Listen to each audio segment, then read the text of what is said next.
Hello guys, contents duplicate element in an array. இன்னைக்கு இந்த coding தான் பார்க்க போகிறோம். இது வந்து நமக்கு டெக்னிக்கலில் கேட்பாங்களா இல்லையான்னு எனக்கு தெரியல. அந்த எம்என்சி கம்பெனிஸில். பட் நிறைய வந்துட்டு ப்ரோக்ராமிங் நோடில் கேட்குறதுக்கு நிறைய வாய்ப்பு இருக்குது. அது மட்டும் இல்லாமல் ப்ளஸ் ஒரு போனஸான இன்டர்வியூ கொஷினும் நம்ம பார்க்க போகிறோம். நம்ம சேனலில் எப்பயுமே வந்துட்டு ஒரு கோடிங் ப்ளஸ் ஒரு இன்டர்வியூ கொஷின்ஸ் எப்பயுமே வந்து போஸ்ட் பண்ணிகிட்ருக்கோம். நீங்கள் இப்போ தான் நம்ம சேனலுக்கு புதுசாக வரீங்கன்னா மறக்காமல் நம்ம சேனலை ஃபாலோ பண்ணிக்கோங்க. உங்கள் ஃப்ரெண்ட்ஸுக்கும் சொல்லுங்கள். சரி, வாங்க வீடியோக்குள்ளே போகலாம்.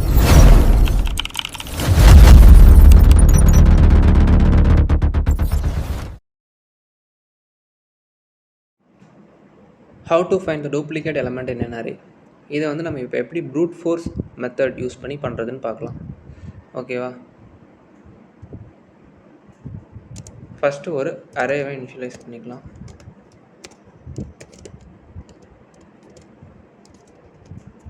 இப்போ எக்ஸாம்பிளுக்கு ஒரு அரே இனிஷியலைஸ் பண்ணிக்கலாம். ஒரு டூப்ளிகேட் எலமெண்ட் இருக்குது. இப்போ ப்ரூட் ஃபோர்ஸ் மெத்தட்னால் ஒன்றும் கிடையாது. நம்ம வந்து ஒவ்வொரு எலமெண்ட்டையுமே நம்ம அரேயில் இருக்க ஒவ்வொரு எலமெண்ட்டையுமே நம்ம ட்ராவர்ஸ் பண்ணியிருக்கணும். எல்லா பாசிபிள் வேஸ்லேயும் அந்த எலமெண்ட்டை நம்ம ட்ராவர்ஸ் பண்ணியிருந்தால் தான் அதுதான் நம்ம வந்து ப்ரூட் ஃபோர்ஸ் மெத்தட் அப்படின்னு சொல்கிறோம். ஈச் சப்பரேவும் சரி, இப்போ 1ன்னா 1 2 அது ரெண்டையும் நம்ம வந்து ஜஸ்ட் கம்பேர் பண்ணி பார்ப்போம். நெக்ஸ்ட்டு 1 3 1 4 1 1 அப்படி வந்து நம்ம ஒவ்வொரு சப்பரே ஒரு எலமெண்ட்டை இன்னொரு எலமெண்ட்டோட நம்ம கம்பேர் பண்ணி பார்க்குறோம். அதுக்காக நம்ம 2 ஃபார் லூப்ஸ் இங்கே யூஸ் பண்ண வேண்டியதாக இருக்குது. இருங்க. ஓகே, நெக்ஸ்ட்டு இது outer for loop. Inner for loop எதுக்கு? இருங்க, நான் அதை வந்து முடிச்சுட்டு உங்களுக்கு வந்து எக்ஸ்பிளைன் பண்ணுறேன். ஏன் i+1 யூஸ் பண்ணுறேன்னு உங்களுக்கு சொல்கிறேன்.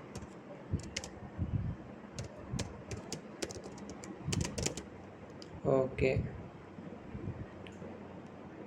இப்போது i = 0ன்னா என்ன வரும்? 1 வருமா? ஓகே, i+1னா இண்டெக்ஸ் 2வா?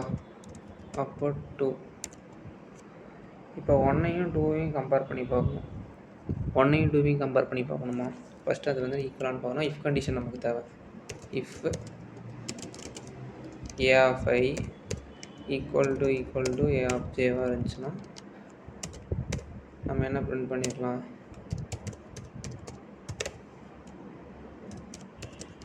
கண்டைன்ஸ் டூப்ளிகேட் எலமெண்ட் அப்படின்னு பிரிண்ட் பண்ணிடலாம்.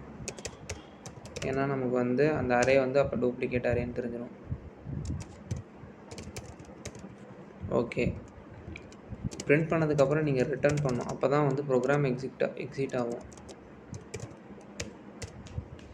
நீ ஏன் ரிட்டர்ன் யூஸ் பண்ணுறோன்னா, ஏன்னா ஒன்ஸ் வந்து நம்ம டூப்ளிகேட் இருக்குது அப்படின்னு தெரிஞ்சோடனே ப்ரோக்ராம் வந்து எக்ஸிட் ஆகணும். அதுக்காக தான் நம்ம ரிட்டர்ன் யூஸ் பண்ணுறோம். ஓகேவா? ஓகே, இப்போ வந்து 1ஐயும் 2ஐயும் செக் பண்ணோம். நெக்ஸ்ட்டு ஃபார் லூப் இன்னும் முடியவே இல்லை. 1 2 அதுக்கப்புறம் 1 3யும் செக் பண்ணோம். இந்த இஃப் கண்டிஷனில் 1 3 ஒர்க் ஆகுமா? வரலை, 2 ஈக்குவலாக இல்லை. நெக்ஸ்ட் 1 4 செக் பண்ணணும். நெக்ஸ்ட்டு 1 1ம் செக் பண்ணணும். 1 1 செக் பண்ணுறப்ப 2 ஈக்குவலாக இருக்குது. Duplicate element contains duplicate. If condition வந்து ஒர்க் ஆகும். வாட் இஃப் அரே வந்துட்டு டூப்ளிகேட் எலமெண்ட்ஸ் இல்லை அப்படின்னா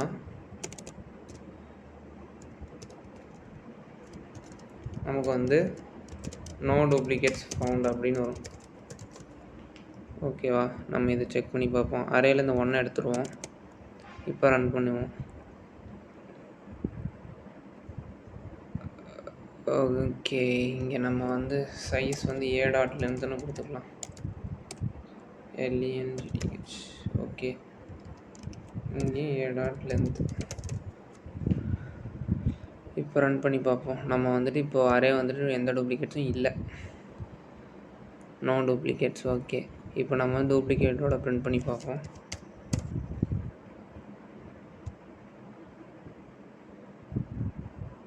எஸ், கண்டென்ஸ் டூப்ளிகேட். இப்போ நமக்கு வந்து கரெக்டாக ஒர்க் ஆகுது. ஓகேவா? ஏன் j=i+1 யூஸ் பண்ணுறோன்னா, இப்போ இங்கே 1ங்கிற எலமெண்ட்னா அடுத்து 2 தான் அது வந்து பாயிண்ட் பண்ணணும். ஏன்னா அதே 1ஐயே பாயிண்ட் பண்ணுச்சுன்னா உங்கள் இஃப் கண்டிஷனில் வந்து டூப்ளிகேட்னு பிரிண்ட் ஆகிடும். அதை ஓவர் கம் பண்ணுறது இங்கே i+1 அப்படின்னு யூஸ் பண்ணுறோம். ஓகேவா? ஓகே, இதுதான் ப்ரூட் ஃபோர்ஸ் மெத்தட். இப்போ வந்துட்டு இதில் டைம் காம்ப்ளெக்சிட்டிக்காக பார்ப்போம். இங்கே டைம் காம்ப்ளெக்சிட்டி வந்து இங்கே 2 ஃபார் லூப் யூஸ் பண்ணியிருக்கோம். ஓகேவா? நம்ம இங்கே அந்த அரேயில் இருக்க ஒவ்வொரு எலமெண்ட்டையுமே நம்ம ட்ராவல்ஸ் பண்ணி தான் பார்க்கணும். அதுக்குள்ளே இருக்கிற சப்பரேவும் நம்ம செக் பண்ணி தான் ஆகணும். அப்போ தான் அதில் டூப்ளிகேட் இருக்கா இல்லையா நமக்கு தெரியும். அதனால இந்த ப்ரோக்ராமோட time complexity big O of n square. ஓகேவா? ஓகே. நெக்ஸ்ட்டு இந்த ப்ரோக்ராமோட ஸ்பேஸ் காம்ப்ளெக்சிட்டி என்ன?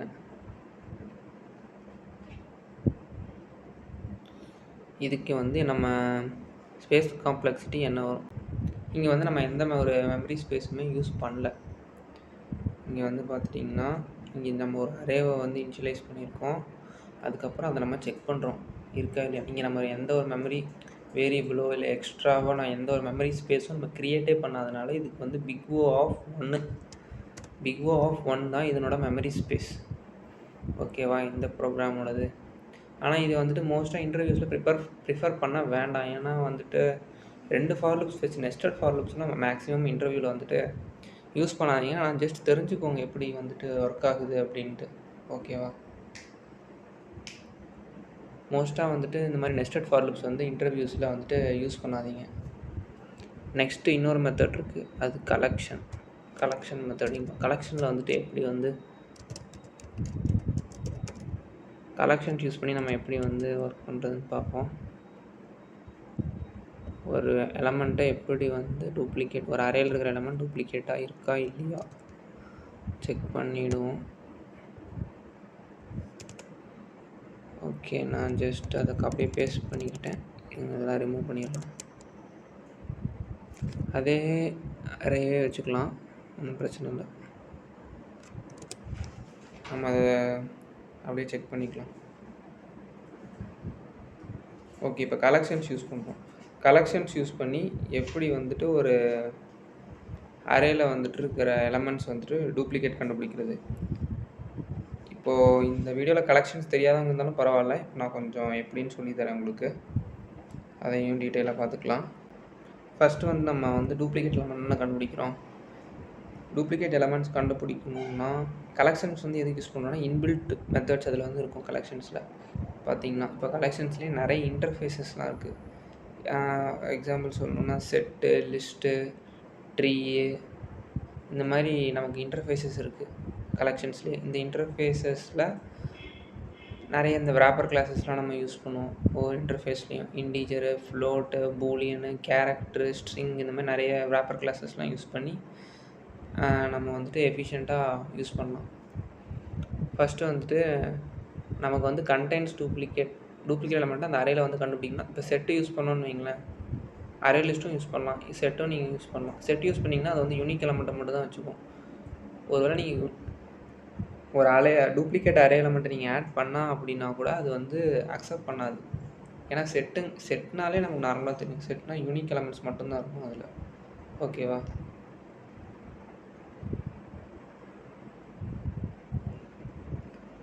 இப்போ நம்ம வந்து செட்டுங்கிற ஒரு இன்டர்ஃபேஸ் எடுத்துக்கலாம். செட்டுங்கிற இன்டர்ஃபேஸ்லேயே நமக்கு வந்துட்டு set, hash set, linked hash செட்டுன்னு நிறைய இன்டர்ஃபேஸஸ் இருக்குது. ஓகேவா? இப்போ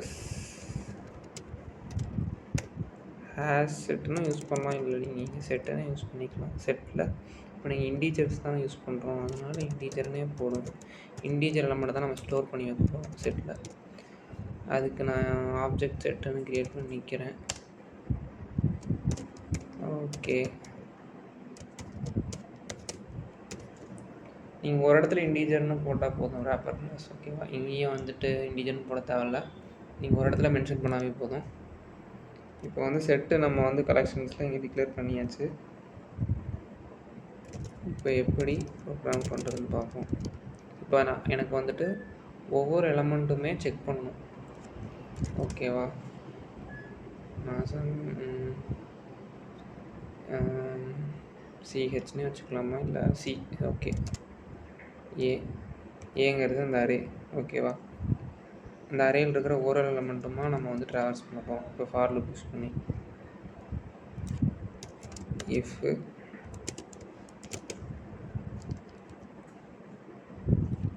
செட்டு யூஸ் பண்ணிக்கலாம். செட்டு டாட் கண்டெய்ன்ஸுங்கிறது என்னென்னா, கண்டெய்ன்ஸுங்கிற ஒரு கீவேர்ட் செட்டில் யூஸ் பண்ணுறது. இது எதுக்குன்னா இது யூஸ் பண்ணி இது வந்து பூலியன் மாதிரி. இஃப் கண்டிஷனில் இது யூஸ் பண்ணும். இது எதை ரிட்டர்ன் பண்ணணும்னா ட்ரூ ஆர் ஃபால்ஸ், இது ரெண்டு தான் ரிட்டர்ன் பண்ணும். இங்கே சி போட்டோம்னா இப்போ செட்டில் வந்துட்டு அந்த நம்பர் இருக்கா இல்லையா? கண்டிப்பாக இருக்காது. ஏன்னா இப்போ செட்டு வந்து எம்டியாக தான் இருக்குது. அப்புறம் என்ன பண்ணும், இது இந்த இஃப் கண்டிஷன் ஃபால்ஸ் ஆயிரும். ஃபால்ஸ் ஆகி வெளியே வந்துட்டு நமக்கு என்ன பிரிண்ட் ஆகும்னா, வெளியே பிரிண்ட் ஆகாது. வெளியே வந்து நம்ம என்ன பண்ணணும்னா ஆட் பண்ணிக்கணும். செட்டு டாட் ஆட் அந்த நம்பரை ஆட் பண்ணிக்க வேண்டியதான். சி அந்த நம்பர் இல்லைன்னா அந்த நம்பரை நம்ம ஆட் பண்ணிக்கிறோம். ஒருவேளை அந்த நம்பர் இருந்துச்சுன்னா உள்ளே போய் கண்டைன்ஸ் டூப்ளிகேட் நமக்கு பிரிண்ட் ஆகும்.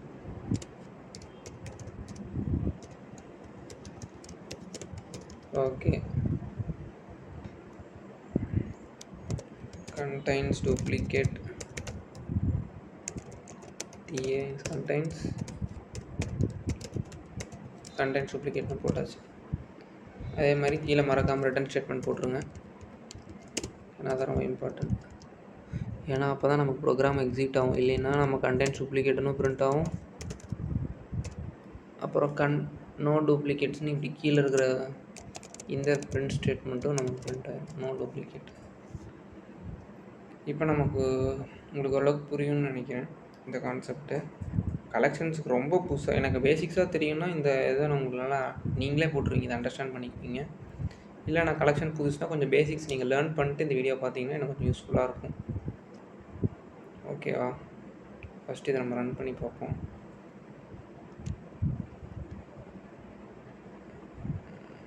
இம்போர்ட் ஜாவா மேலே ரன் பண்ணோம். ஓகே, நம்ம கமெண்ட் பண்ணிக்கலாம் ப்ரீவியஸ் சம். இப்போ ரன் பண்ணலாம். இஃப் செட் சி கேப்ஸ் இருக்கக்கூடாது, ஸ்மால் தான் எப்பயுமே, கீவேர்ட் ஸ்மாலில் தான் இருக்கணும். Set dot contain C. Okay, hash set நமக்கு வந்து இங்கே இருக்குது, அதனால் கண்டென்ட்ஸ் டூப்ளிகேட். ஓகே, பிரிண்ட் ஆகுது. இப்போ அந்த டூப்ளிகேட் எலமெண்ட்டை ரிமூவ் பண்ணியாச்சு. இப்போ ரன் பண்ணி பார்ப்போம்.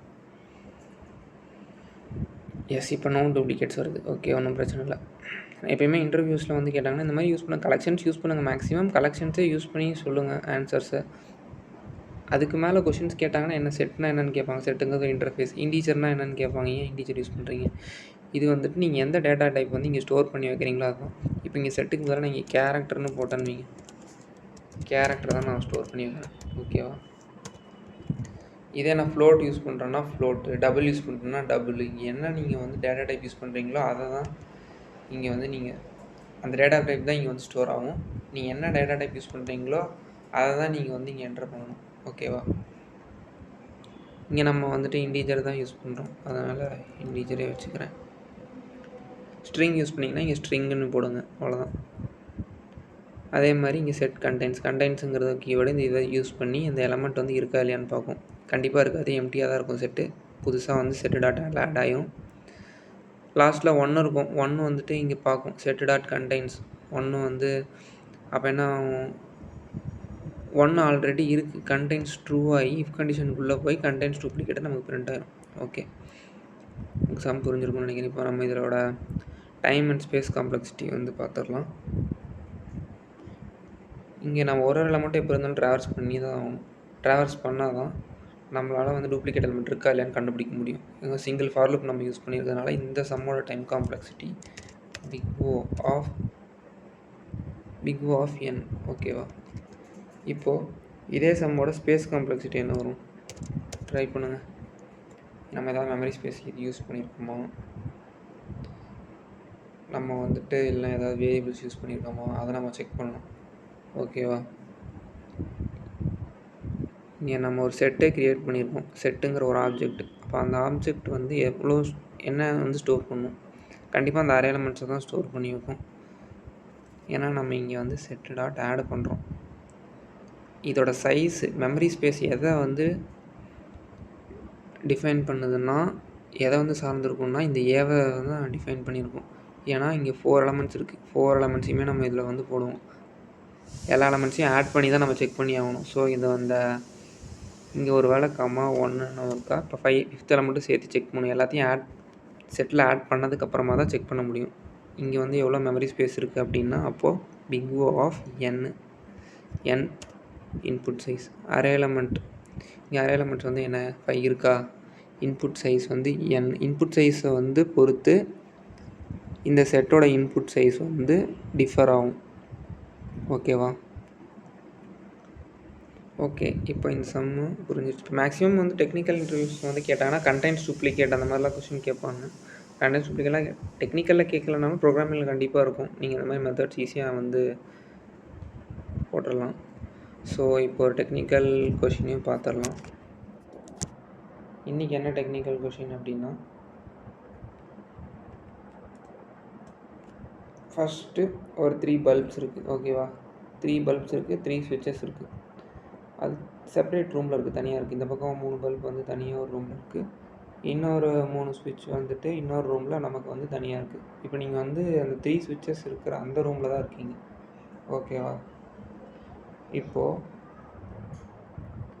now you are in the 3 switches room. There is only one chance to go to the 3 in bulb இருக்கிற ரூமுக்கு நீங்கள் ஒரே ஒரு டைம் மட்டும்தான் போயிட்டு வர முடியும். அப்படின்னா how will you find the correct switch for the correct bulb? புரிஞ்சுதா உங்களுக்கு?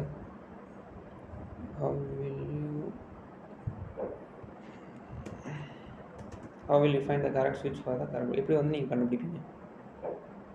இது வந்துட்டு நம்ம ஒரு இன்டர்வியூ கொஷினில் என் ஃப்ரெண்டுக்கு வந்து ஒரு எம்என்சி கம்பெனியில் இந்த கொஷின் கேட்டிருந்தாங்க. அதை தான் உங்களுக்கு இப்போ நான் ஷேர் பண்ணுறேன். கண்டிப்பாக இந்த மாதிரி நிறைய டெக்னிக்கல் கொஷின் ப்ளஸ் ரிடில்ஸ் இந்த மாதிரி தான் நமக்கு டெக்னிக்கல் கொஷினில் கேட்பாங்க. இப்படி தான் நம்மளை வந்துட்டு எப்படி வந்து நீங்கள் அந்த ப்ராப்ளம் வந்துட்டு அனலைஸ் பண்ணுறீங்க, எப்படி அந்த ப்ராப்ளம் வந்துட்டு சால்வ் பண்ணுறீங்க அப்படின்னு பார்ப்பாங்க. இது வந்து ஆன் த ஸ்பாட்டில் வந்துட்டு அவங்க கொஷின் கேட்குறப்ப நீங்கள் வந்துட்டு கொஞ்சம் நேரம் ஒரு 30 செகண்ட்ஸ் கூட எடுத்துக்கோங்க. டைம் 30 to 1 minute எடுத்துக்கோங்க. டைம் எடுத்து யோசிச்சே சொல்லுங்கள். கண்டிப்பாக இந்த மாதிரி நிறைய இன்ட்ரெஸ்டிங்கான coding as well as technical questions நம்ம சேனலில் போடுறோம். ஒவ்வொரு வீடியோஸ்லையுமே நமக்கு வந்து ஒரு கோடிங்கும் ஒரு டெக்னிக்கல் கொஷினும் இருக்கும். ஸோ எதையுமே மிஸ் பண்ணிடாதீங்க. இந்த கொஷினுக்கும் என்ன ஆன்சர்னு நம்ம கமெண்ட் செக்ஷனில் போடுங்க. உங்கள் ஃப்ரெண்ட்ஸுக்கும் இந்த கொஷின்ஸ்லாம் கேளுங்க, அவங்களுக்கும் ஷேர் பண்ணுங்கள். ஓகே, நம்ம நெக்ஸ்ட்டு இன்ட்ரெஸ்டிங்கான ஒரு டெக்னிக்கல் கொஷினோட நெக்ஸ்ட் இன்ட்ரெஸ்டிங் வீடியோவில் அவங்க வந்து பார்க்குறேன். பாய்.